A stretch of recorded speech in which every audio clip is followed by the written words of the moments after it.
Hey guys, what's up? It's 8-Bit Eric. What a year 2017 has totally been. The Nintendo Switch has come and conquered.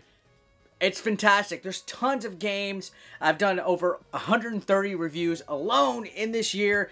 Damn, and it hasn't even been a full year of the Switch. But today I decided I was going to do something special for each and every single one of you guys. It's been asked, and I'm delivering. Today I'm going to go over my whole entire physical Nintendo Switch collection, and it's going to be a doozy, so get your popcorn ready, because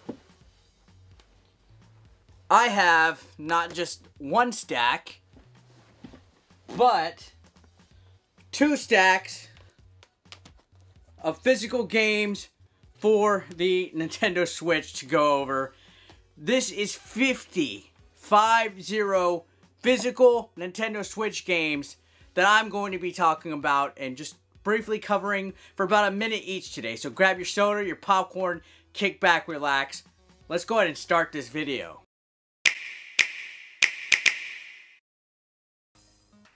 Alright, so first up, 1-2 Switch. Honestly, it's probably not the most liked game on the console. It's their tech demo to show how the Joy-Cons work.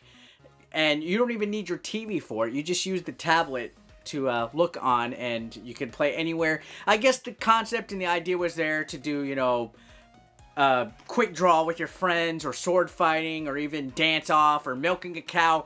The silliness was there. I just feel that the game initially was a little bit overpriced, but I had a lot of fun playing with friends at parties and stuff with it. But it's not a game, honestly, that you're always going to go back to, because there's not much of substance once you unlock everything. It's not really fun to play by yourself.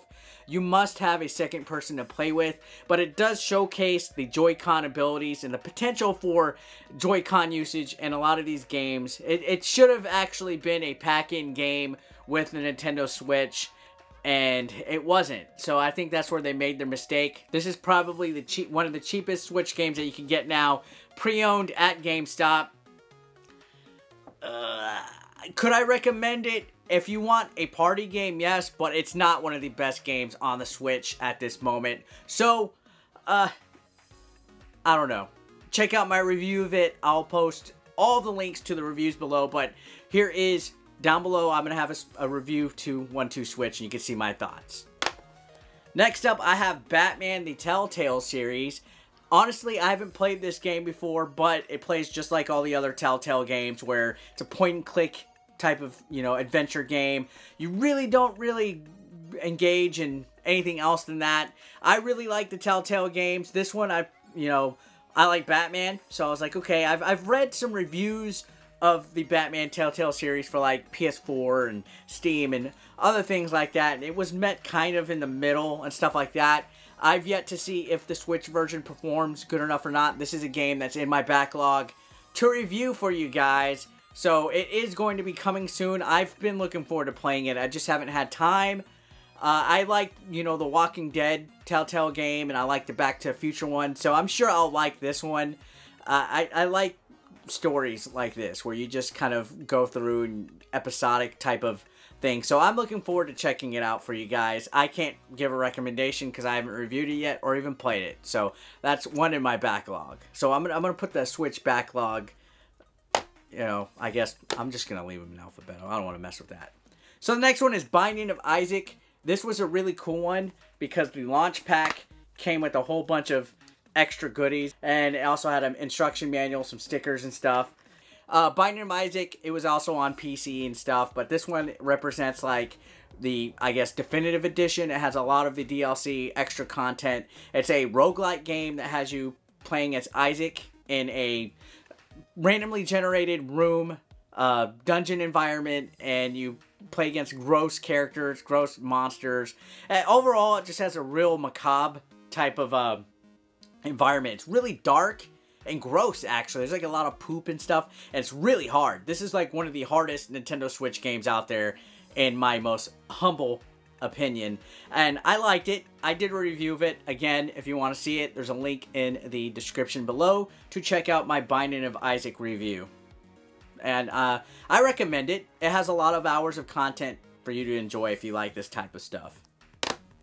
Next up is Cars 3. Yes, I had to get this Disney game because at the time, this was one of the only games coming out on the Switch that was physical. This was a really early release game. I think it came out in June, I want to say. So the library was still quite small and it looked a lot of fun. I did a review of it, and overall I felt that it needed something more for the single player campaign, but there was a lot of modes and a lot of options to customize your cars and stuff like that. A lot of unlocks. The heart of this game actually comes in its multiplayer, and I feel I didn't really touch on that very much in my review, and I kind of gave the game a crappy rating based on, you know, my experience with single player. I really wish I would have gotten to chew into that multiplayer just a little bit more because it surprisingly is pretty decent. This game, I really haven't seen it anywhere anymore. I haven't seen it in stores, to be quite honest. And I think if you could find it for a decent price, it might be worth a go for multiplayer if you have like a little kid or a friend or somebody to play with, or if you're a kid yourself. It's not too bad. There's worse. Trust me, we're gonna get to them. Alright, so next up is Cave Story. This one, just like Binding of Isaac and all the other Nicholas games, comes with a bevy of extras. So this is the keychain for Cave Story. It also came with a little, I guess, OST disc and a manual. So all the Nicholas games, for the most part, come with a whole bunch of goodies. As I spill everything everywhere. So Cave Story, if you haven't played it, it's a neat little, I guess, retro-like platforming game. And you take control of a robot that has to, like, basically save the day. He kind of...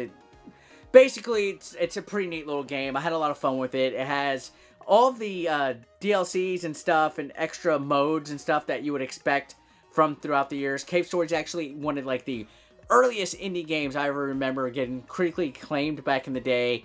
And it's definitely worth a look. I think this is actually one of the best games on the Nintendo Switch right now. I have a review that you can check out down below. It's been a while since I played it, so I'm sorry if I really didn't give you a an idea of it. But basically, you have to stop like a mad doctor and things of that nature. So it's not bad. It's good.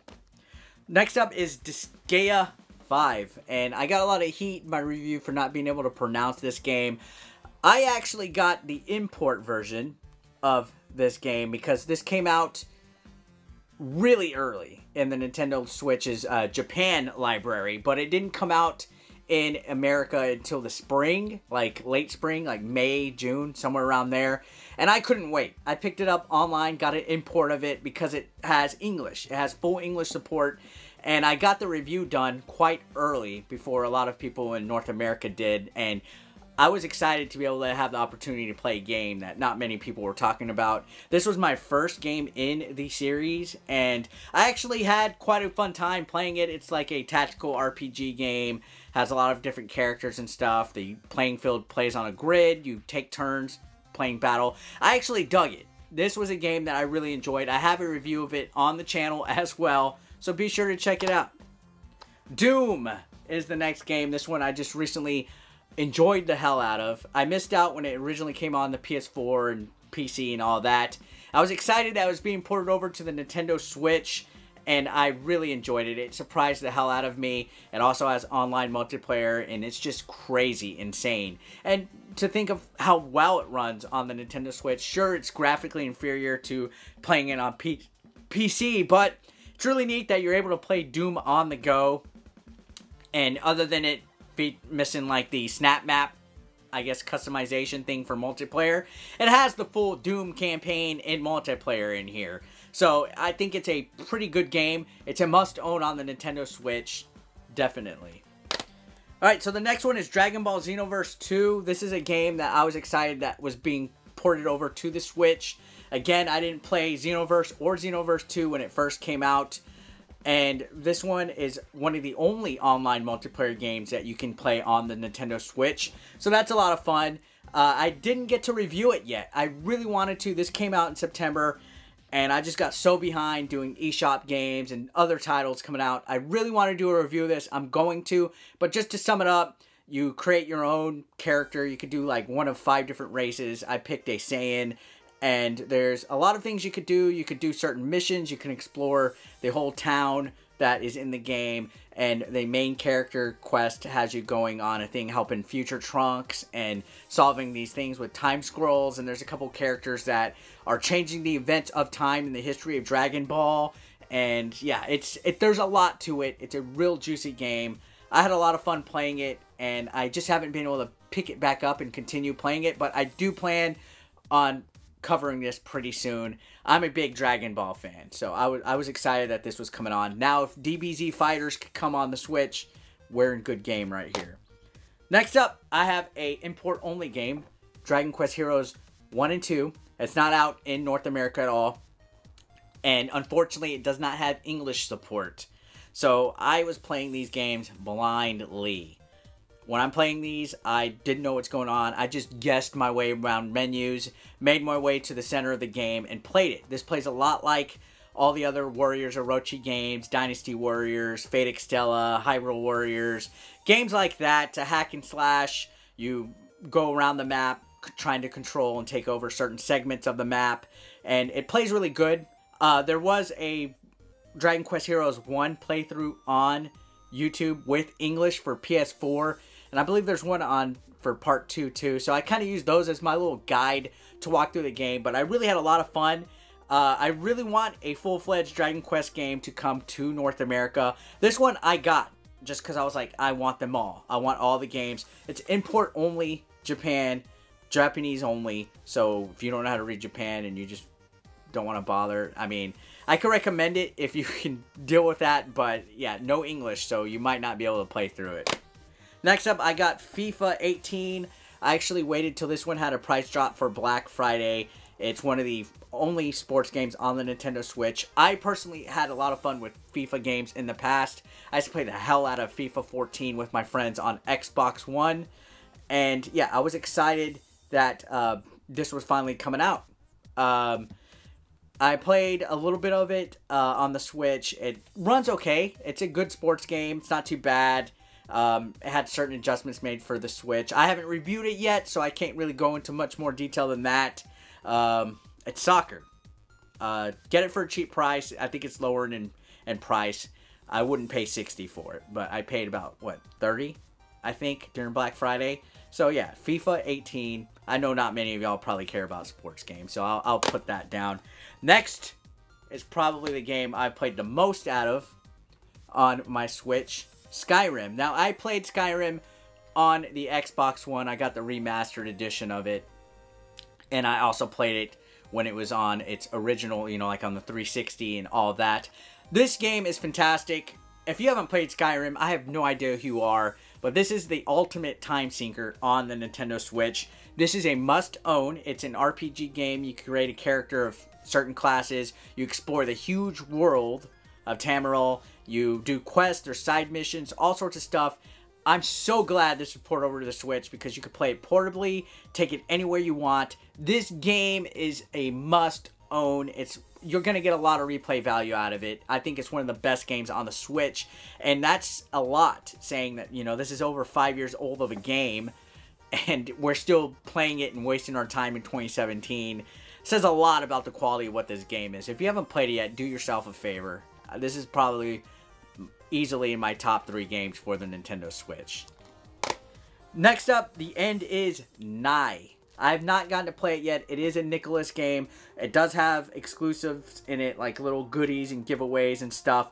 I haven't gotten to play it yet. I couldn't review it yet. I think it looks a lot like a spiritual successor to Meat Boy, and I really liked Meat Boy. So review coming of this soon. I haven't even opened this. I was saving it for an unboxing, but it's already too late. So I'm probably going to review this really soon. I can't talk about it yet, so stay tuned. Now, the next one is Farming Simulator for Nintendo Switch. This one was a review copy. All these right here I paid out of pocket or they were given to me by friends. This one's the only physical review copy I've gotten from the PR of Farming Simulator. And I did a review on it. This was kind of like something that I normally wouldn't play.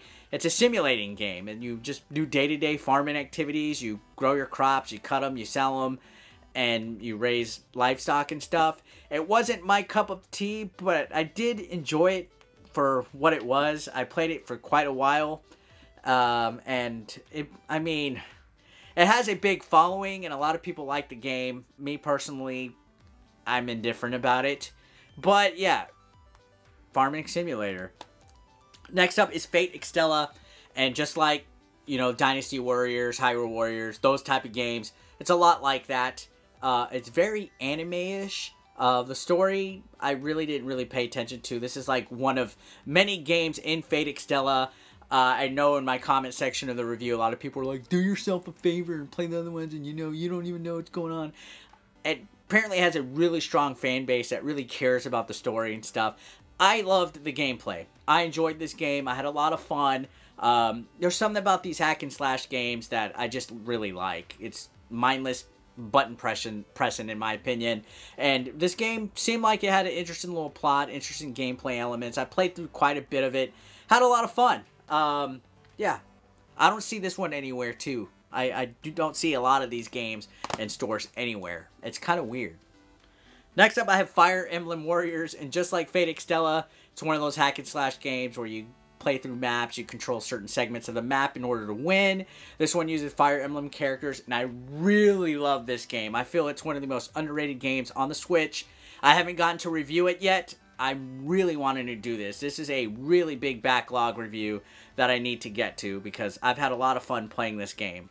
For real. Next up is Has Been Heroes. This was a launch game. It's a GameStop exclusive. This is the first print of the cover. There's a different one now. It's a roguelike game where you control 3 different characters at a time and they play in a different lane. You have to look ahead on the stage because it scrolls and you choose whether you want to fight or do certain moves or certain power-ups and stuff. It's hard. This is one of the hardest Switch games, and it's also one of the most indifferent games. A lot of people don't like this game. I'm on the fence about it. I did play it quite a bit because at the time there wasn't much out there on the Switch library. It's cheap. You can get it for like $7, $8 at GameStop pre-owned. So, I mean, for that, you know, there's no reason not to have it in your collection, but I can't really say if it's good or not. I reviewed it, and at the time I thought it was worth a look, but it's not one of the better Switch games out there. It's a game that I can do with or without, but it's cheap, so I guess that's a main saving grace, and it's physical. Next up is a game that came out of nowhere and surprised me. It was previously on PS4 and other platforms. It's I'm Setsuna. Now, in North America, this didn't come out physically, so I got the import version from Japan because it supports English, and it's the same price as downloading it on the eShop. So why wouldn't I have just gotten a physical version? Now, this game is an RPG game that plays a lot like classic, you know, old school Square Enix turn-based battle games. I had a lot of fun playing it. They also added an arena mode to the Switch version, so there's some new content there. It has a story where you help guide a character by the name of Setsuna to a certain part on the map to basically sacrifice herself to scare away the monsters and stuff. And the story actually captivated me quite a bit. I was kind of like, I felt uneasy and sad the whole time, but it was a real good story. I loved it. Very good game, and it has a sequel coming out. Lost Fear, I believe, coming out very soon. I'm looking forward to playing that. Now, Just Dance 2017. I'm going to come out on a limb, and I'm also going to talk about this one. I got 2017 and 18. I reviewed 2017. It was a launch game, actually. I play the hell out of Just Dance games. I really enjoy them. I've always had. They're a lot of fun in a party environment, but also because I have little nieces. I have a 5-year-old niece who just loves to play this game with me, and I got 2018 so we could play some more. It's Just Dance. You just play and dance. I can't really go into much of that, but I really love them. I had to get them. That's the main reason why I have them. I think they're fun games. They are really fun. I know a lot of people laugh and talk shit about them, but I think they're fun games. Next one is L.A. Noire, which is Rockstar's first foray into the Nintendo Switch. I missed out on playing this back in the day. It's a detective cop detective mystery game where you go around solving cases, you look for evidence at scenes of the crime, and it has a real 1940s, you know, Maltese Falcon type of vibe. I love that stuff, like Dick Tracy, stuff like that. I really enjoy anything like that. Movies, comics, TV, video games. This was my first time playing through it. I had a lot of fun, and I enjoyed it. It surprised me, and hopefully it leads to a better working relationship with Rockstar and Nintendo, because I want GTA 5 on the Switch, please. So yeah, LA Noire, if you haven't played it, this also came recently on the Switch, the Xbox, and PS4. I got it for Switch because I wanted to be able to take it anywhere, and also it's the console that I play the most of. It's more expensive for the Switch, but you could probably get it for $10 less on the other two consoles. I recommend getting this game. I enjoyed it. So yeah, it's a good, and check out my review of it as well. Next up, the must-have app for the Nintendo Switch, Legend of Zelda Breath of the Wild. What can I say about this game that hasn't been already said? I did a review of it. I didn't rate it a perfect 10, but it's up there. This is probably easily in the top 3 Nintendo Switch games. I love Zelda. I'm a big Zelda fanboy. Zelda's my series. I also got the collector's edition in the other room with a variant case of this, where it's like, it's mostly just this, like on the back, it's something else. So I have 2 different copies of Legend of Zelda Breath of the Wild. This was the first game I bought with my Nintendo Switch, and I played so many hours of it, had a lot of fun with it. And the DLC that's still coming out for it is fantastic. Link has like a motorbike, lots of exploration elements. This was my most anticipated game for the Nintendo Switch, and I'm so glad it was available at launch. If you don't have it, I have no idea why you even have a Switch. You should own this. Next up, Lego City Undercover. This is a port from the Wii U. It's now on the other consoles as well, but it was originally a Wii U exclusive, I believe. I guess it's like Lego GTA is what it's been compared to. You play as a cop that explores Lego City and solves crimes, and it has like a fun little humoristic thing that only the Lego games have. It doesn't perform too great on the Switch. There was some frame rate issues, but then again, it didn't perform that great on the Wii U. I did a review of it. Check out my full thoughts on the links below. And yeah, I mean, it has potential. It's a fun little game. It's cheap now, so go ahead and get. I think Toys R Us has it for like $20 as of this video. So it might be different later on if you're watching this like in 2020. Next up, we got Lego Marvel Superheroes. I got the deluxe edition, which has early access to upcoming DLCs and stuff. Haven't gotten to play it. It's on my backlog of Nintendo Switch games, but I'm sure it plays just like all the other Lego Marvel superhero games and Lego Batman and things like that. But I thought it was pretty cool. I got it for a great deal on Amazon during Black Friday. Looking forward to checking it out. It also came with like a poster and like Lego figure of Henry Pym, I think. So yeah. Next up, we got Lego Ninjago. There's a lot of Lego. There's 4 Lego games on the Nintendo Switch. I played through a little bit of this. I want to say I'm halfway through with Lego Ninjago. It was really neat, you know, having like ninja powers and stuff, but just like all the other Lego games, it plays a lot like the same thing. I haven't gotten to review it yet though, so review will be coming soon. I'm gonna have like a Lego extravaganza of reviews coming soon. Another one, I haven't gotten to review this one, Lego Worlds. I've heard it be compared to Lego Minecraft, but I don't think that's entirely accurate. It's an open world, like creative sandbox adventure type of game. Haven't gotten to play it or review it. It's something that's on my list. I have such a backlog, as you can see, with all these games. Another one that I haven't gotten to play is It'll Do 2. I reviewed the original It'll Do on the Wii U a few years ago. It's a Zelda clone, and this one looks like it expands on that quite a bit more. Looks like it's a longer game. It has a neat little animated drawing style of a artwork for the game. Definitely looking forward to it, and just like all the other Nicholas games, comes with like a manual and a couple other goodies and stuff. So yeah, definitely looking forward to playing it. It's on my review list. So there's quite a few on my review list that I haven't gotten to get to yet, because there's so many games. Another one, Lumo. This one looks like a neat little puzzle game with like an isometric view. You play as a cute little like witch looking figure. Haven't gotten to review it yet, but I have taken a look at it on different services. I think I played it on Jump, which was a indie game service that I saw, that I did a video on online, and it was in there, and I'm looking forward to checking it out. So that's stack 1. Hopefully you guys are still with the video. I appreciate y'all watching this. Let's go ahead and move to the next amount, and I hope I don't drop these. Let's go ahead and kind of leave them right there. So right off the list, we have Mina Duai Spelunker. I don't know how to pronounce it. My Japanese is bad, but this is Spelunker. At the time that I got this, it didn't look like this was going to be brought over to North America. When it finally did, it was Spelunker World. It's a download only in the eShop.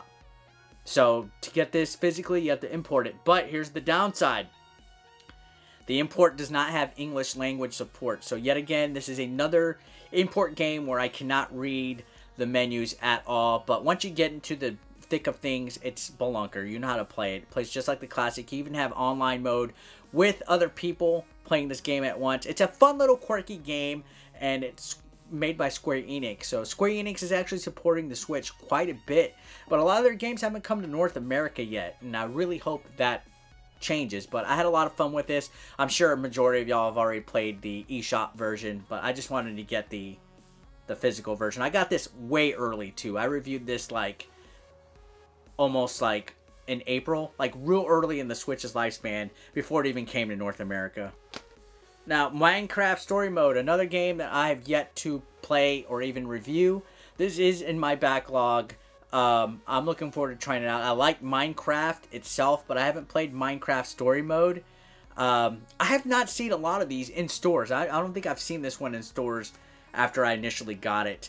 But yeah, it's on the backlog. Next up, Mario & Rabbids Kingdom Battle. This was the game that I wanted but never knew I wanted. It came out of left field. It's a neat little crossover between Rabbids and Mario. Really surprised me. I really enjoyed this game. It's a tactical strategy, RPG-like type of game featuring Mario, and had a lot of fun playing it. It is a little tricky to get used to strategies for it and stuff like that, but I feel it's one of the most underrated games on the Nintendo Switch. If you haven't played it yet, there has been a price drop. I think it's like 29 bucks now or less. Highly recommend it. You must have this in your Switch collection if you have a Switch. And I reviewed it, so go check the review out. Now, next up, Monopoly. Yes, I know you could probably buy a Monopoly board and play for cheaper. And, yeah, take it anywhere you want as well. But, you know, got this cheap. Got it for like 19 bucks during Black Friday. Haven't reviewed it yet. I've played a little bit of it. It's Monopoly. But it does incorporate use of like the tablet and stuff like that. There's different varieties of gameplay that you can use, and yeah, it's I mean, it's not a game of the year, but I thought it would be a good little party game, you know, take it on the go. Next up, I have Puyo Puyo Tetris, and now I have 2 copies of this because I got the Japanese version imported to me when the Switch first came out. This was like a launch title in Japan. Didn't come out in North America. I wanted it. My buddy actually bought it for me and sent it my way. Unfortunately, there is no English language on the import version, but I wanted to play it and try it out and review it before it came out in North America. So I did. I did a review of it if you want to check it out. And you know, it's like a different variety of games, you know, Tetris and Puyo Puyo based. There's a lot of fun in it. It's a very good multiplayer game. And I just got the American version for 19 bucks at Toys R Us. I haven't even opened it yet, but it comes with keychains. So now I can play in English. So I got Japanese and English version of Puyo Puyo Tetris. So I'm stoked for that. I really like Tetris, and I like puzzle games and stuff like that. And that's a must-have, actually. I feel Puyo Puyo Tetris is a must-have on the Nintendo Switch. Now, the next one is another port, Rayman Legends. This was on the Wii U, other consoles as well. It's probably one of the best platforming games on the Switch. Actually, it is the best platforming game on the Switch. It has a couple new features. There's like a tournament mode and stuff like that. I believe that there's a lot of content in here. I played a little bit of it on the Wii U. I haven't really gotten to dive into this. This is one that I haven't reviewed yet that I really want to get into. It has nice graphics and stuff, and I'm glad they ported it over onto the Switch because a lot of people missed out on it on the Wii U. and I think it is a must-own. It's definitely a must-own. I would like to play a little bit more before I do a review for you guys. Next up, RBI Baseball, another sports game. It's horrible. It's cheap, though, at GameStop right now. Unfortunately, there's no online play, and it's just plain vanilla baseball. Comes with a little patch. Don't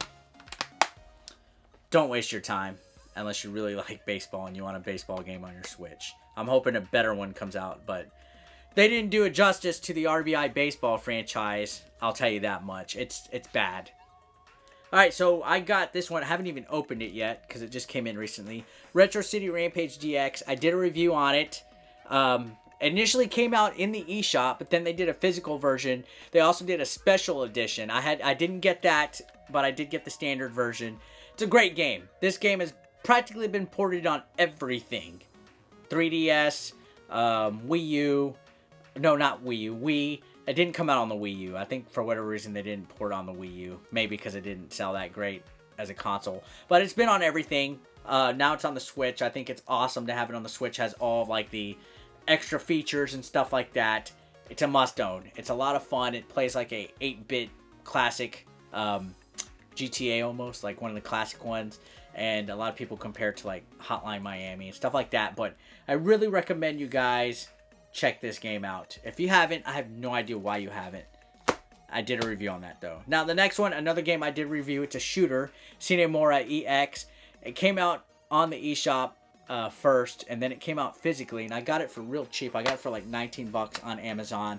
It's pretty neat. It's one of the few shooters that's on the Switch. For as cheap as it is, I think I definitely could recommend it. Be sure to check out my review for more in depth, but it's like a shooter where it's time-based. You kill enemies to gain time. If you run out of time, you lose, basically. There's stage obstacles, different things like that. Damn, this fucking stack is getting huge, ain't it? Next up is Skylanders Imaginators. This one you have to buy the set in order to get the game. I like Skylanders, believe it or not. I have a tub of Skylanders like over here. I played Giants, the original. I played almost all the Skylanders games. I'm not gonna lie. I really like Skylanders. Doesn't look like they're gonna be making another one for a while, but I had a lot of fun playing this. It's a really good 3D platform game. It's one of the only single player experiences that you can even get on the Switch right now. At the time when it came out at launch, this was probably one of the better games out there for it. I had a lot of fun playing it. I did a review of it. Be sure to check that out. And yeah, I know some of you guys are going to be giving me shit about it, but I like it. Alright, so next up is Snipper Eclipse Plus. Snipper Eclipse originally came out in the eShop as a downloadable title. And I was like, man, this should have been a physical game. This could have been one of the pack-in titles for the Nintendo Switch. And they eventually did. It's DLC plus the original game in a physical copy. Really enjoyed it. This is a game that will have you hate your friends. You will ruin your relationships and your friendships with it. You strategize together to solve different puzzles and stuff. You cut each other into certain shapes and stuff. Very fun and underrated game on the Nintendo Switch. I recommend it. And this is cheap. You must have this. This is perfect for the Nintendo Switch. Next up, another puzzle game. I actually reviewed this. This came out eShop only first, but for whatever reason it came out physically, and it's not common actually. I can't find this anywhere too often. Got it for a cheap price online, like 20 bucks. I feel it's a little overpriced. Full price like $39.99, but it's a puzzle game, and you basically kind of rotate and the pieces and stuff, and it plays a lot like, you know, other puzzle games that you played. Was it spectacular? To be quite honest, not really. It's a basic puzzle game in my opinion. I did a full-fledged review of it if you want to check it out. I wouldn't say it's a must-own unless you get it cheap. Next up, Sonic Forces. Recently did a review of this. This was a game that I was looking forward to.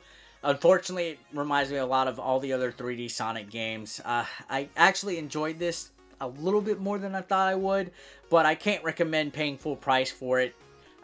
You play as a custom character even in this game, and you basically have to cut and paste Sonic's story. You attack Dr. Robotnik or Dr. Eggman, and you have to save the world and stuff like that. It's, you know, Sonic. Next up, I got Splatoon 2. I loved Splatoon. I loved Splatoon 2. I haven't been able to come back to this. I really want to do more multiplayer with this game. I've been neglecting it. Unfortunately, there's so many games and so little time coming out to be able to constantly play this. If you haven't played Splatoon, it's a fun online multiplayer game where you play a variety of different modes. Most commonly, the main mode is where you have to ink the playing field with your color in order to win. And it has, like, you know, that Nintendo charm to it. I've played with, like, a lot of my friends, Wood, Sean Long, Nintendo Evelyn. It's a very fun game. It's one of the best ones out there. Easily top 5 on the Switch. I know it's not everybody's thing because they say, oh, it's a first-person shooter, but it's far from that. It's a 4-on-4 team battle game. It's a lot of fun. Next up, we got Super Bomberman R. Now, this game, when I first originally played it, I didn't think it was that great. I thought it was a waste of money. Thought it was overpriced. Didn't think it had any content, but throughout time, they've slowly been adding a lot of extra free additional content to it, like you can play as a Bomberman with like Simon Belmont stuff and things like that. They've added like new maps, new modes, and it's actually quite fun playing online against a lot of friends. The single player mode kind of leaves a little to be desired, but you know, I'm going to give this game a second chance. It's worth having in your collection. Check out my review of it if you want to see my full thoughts, but I've since grown to actually like this game. And it's not too expensive. So I highly recommend you give Super Bomberman R a chance. Next up, Super Mario Odyssey. I would probably easily say this one and Zelda and Skyrim are the 3 best games of the Switch. I can't decide which one's number 1. I had a lot of fun playing this. Even though in my review I kind of gave it an 8.5 and a 9. I didn't give it a perfect 10. Only because I felt it was too much like the older Mario games. I would have liked a little bit more ambition. But with that said, this is probably the best Switch game. You must own this.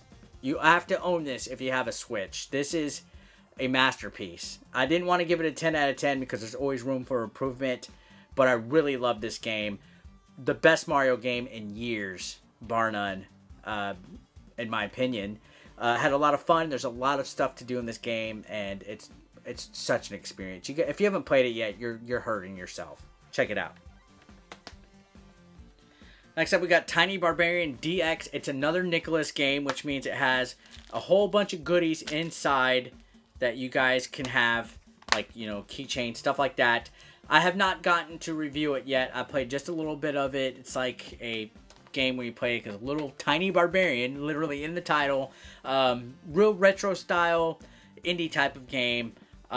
Really can't say much about it. I haven't really gotten to dive into it, and I do plan on doing a review of it quite soon. I do think it is an underrated game, though, from what I've tried out. I think that not enough people talk about this, and I don't see it anywhere either. Next up, Tahu Kabuto V Burst Battle. Haven't played it. It looks really JRPG anime-ish. I got it real cheap on GameFly for like 18 bucks, free shipping during Black Friday. I really want to check it out. I will be doing a review. I know nothing about it, so that's why I can't say much about it. Troll in Eye, one of the worst Switch games of all. Do not buy it. It had a lot of potential. I was looking forward to it. I did a review. I said that I really wanted to play it. I thought it was going to be something to look forward to. And bad frame rate issues. Just all around boring game. I mean, you play as a guy that has a troll accompanying him, and you have to basically make your way back to your home and find the missing people and stuff like that. But it's not good. Can't recommend it. Ultra Street Fighter 2, recommend it. I love Street Fighter 2. A lot of people gave this version a lot of crap. They said it was the same rehashed bullshit. You're not wrong, but it's Street Fighter 2 on the go, okay? There's no virtual console. You can play against your friends. I had a lot of fun. At too many games this last year, I played Zero Cypher in the bar. He whipped my ass. I think I only beat him once. Had a lot of fun doing it. I enjoyed it. Check out my review of it. It's Street Fighter 2. I don't know what else I can say. Looking forward to the Anniversary Edition coming on the Wii U. On the Switch, not the Wii U. Man, this stack is like the Leaning Tower of Switcha. Alright, so WWE 2K18. Biggest disappointment besides the next game. But frame rate, bad. This is probably the worst performing Switch game so far. Frame rate's horrible. It's all around just very bad. They rushed this game out. I definitely cannot recommend it. I tore this game apart in my review of it. I was really looking forward to this because everybody knows I'm a wrestler and I'm into wrestling and it's, you know, what I do. But yeah, unfortunately, they dropped the ball on WWE 2K18. And last but not least, a game that I recently met a lot of backlash, got a lot of shit, got accused of not playing it. Xenoblade Chronicles 2. What can I say? I anticipated it, played it, wasn't impressed. I had no desire to continue playing it. Played it for quite a bit, fucked around. I got to chapter 3 and then I decided to just explore the map and do side quests and try to get enjoyment out of it instead of rushing through the story and just the combat system, stuff like that. A lot of people say the game has to grow on you or you have to have a taste for it, but I don't. I don't have a taste for it. It's not a bad game. Let me clarify this. I never once said it was a bad game. I never, ever said it was bad. I said I can't dig the combat and it's just not my cup of tea. You know, some people like pineapple on their pizza. Some people like Xenoblade Chronicles 2. Just saying. So yeah, this was my Switch physical collection. Try to turn it without dropping it. That's a lot of games, and it's just year one. We're into like the end of December. March will be the official year. Nintendo Switch is killing it, guys. Granted, some of these games are shovelware, some of them are ports. For this much support to be given physically for a console within 9 months, 10 months, it's unreal. I officially have more Switch games than I do Xbox One and PS4 combined. Now, yeah, sure, those have much bigger libraries, but I haven't been this excited about gaming in a while since the Switch came out. It's awesome. So yeah, guys, comment below. Let me know what you guys think. Am I crazy or was this pretty neat? Again, thanks a lot, guys, for all the support in recent, months. The channel has grown immensely because of you guys. I couldn't do this without you guys. I really appreciate it. Thanks a lot for watching. If you're new to the channel, subscribe. Hit that like button. For, I guess, 200 likes, I will dress up like Mario and hit on girls downtown. And well, guys, that's it for today's video. Thanks a lot for watching. Peace out.